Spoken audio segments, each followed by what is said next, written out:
జగన్మోహన్ రెడ్డి గారు ఒక ముఖ్యమంత్రిగా బాధ్యతల్ని విస్మరించి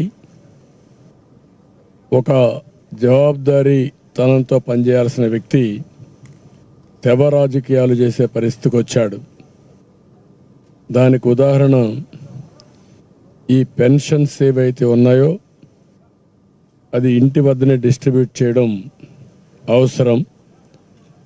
అయితే ఇతని స్వార్థ ప్రయోజనాల కోసం ఒక ఇతండవాదం ఒకటి తీసుకొని వాలంటీర్స్ని ఎన్నికల డ్యూటీలో వద్దన్నారు కాబట్టి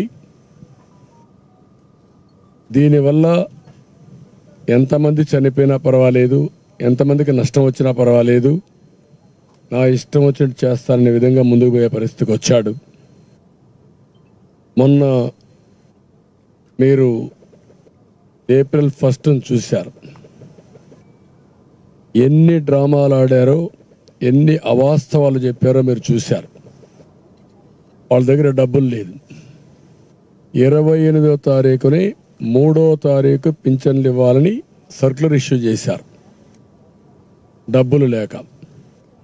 అయితే ఏదైతే కేంద్ర ప్రభుత్వం 29వ తారీఖున ఎన్నికల నిధుల్లో వాలంటీర్స్ ఇన్వాల్వ్ కావద్దని చెప్పింది కాబట్టి వాలంటీర్స్ ఇవ్వలేకపోతున్నారని చెప్పి పదే పదే తిప్పించారు వీళ్ళని, వృద్ధుల్ని. డబ్బులు లేవని తెలుసు. మొదటి తారీఖే తీసుకొచ్చారు వైఎస్ఆర్ కాంగ్రెస్ కార్యకర్తలు, నాయకులు నడిపించుకొచ్చారు. విపరీతమైన ఎండలు, వడగాల్పులు, అందులో కూడా తిప్పించి కడాన కుట్రలు కుతంత్రాలు చేసి 33 మంది చనిపోయే పరిస్థితికి వచ్చారు. ఇది నేను చెప్పిన ఇది కాదు, వాళ్ళు ఇచ్చిన ఫిగర్. ఇది మంత్రులు, ముఖ్యమంత్రి చెప్పింది 33 మంది చనిపోయారన్నారు. ఈ 33 కూడా ప్రభుత్వ హత్యలు ఇవి. మీరు డెలిబరేట్గా ముసలివాళ్ళని చంపేశారు. ఆ ఉసురు ఊరికే పోదు మీ మీద.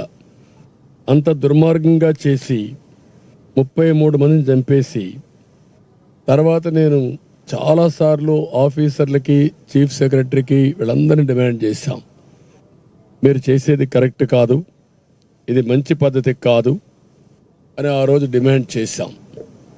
కానీ చీఫ్ సెక్రటరీ ఏం పట్టించుకోలేదు.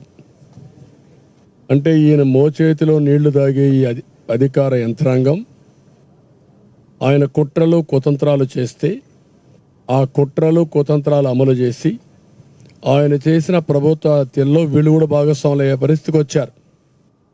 ఇది క్షమించరాని నేరం. ఒకసారి ఎన్నికలు అనౌన్స్ చేసిన తర్వాత ప్రభుత్వ యంత్రాంగం అనేది ఎన్నికల కమిషన్ కింద పనిచేస్తుంది. ఆల్ పార్టీస్ కూడా ఈక్వల్ ఫుట్టింగ్ ఉండాలి. ఈరోజు ముఖ్యమంత్రి ఆఫీసు కూడా ఎన్నికల్లో పనిచేసుకున్నప్పుడు మాతో సమానంగానే ఉండాలి. అన్ని రాజకీయ పార్టీలు కూడా సమానంగానే ఉంటాయి, సమాన అవకాశాలు ఉంటాయి. అలాంటి సమాన అవకాశాలు ఉండే సమయంలో కుట్ర తీయడం చాలా దుర్మార్గం. మళ్ళీ అదే కుట్రలకు తెరలేపారు. ఈరోజు మీరు చూస్తే మేము డిమాండ్ చేసింది చాలా క్లియర్గా, ఇంటి దగ్గర డిస్ట్రిబ్యూట్ చేయండి, ఇది సాధ్యం.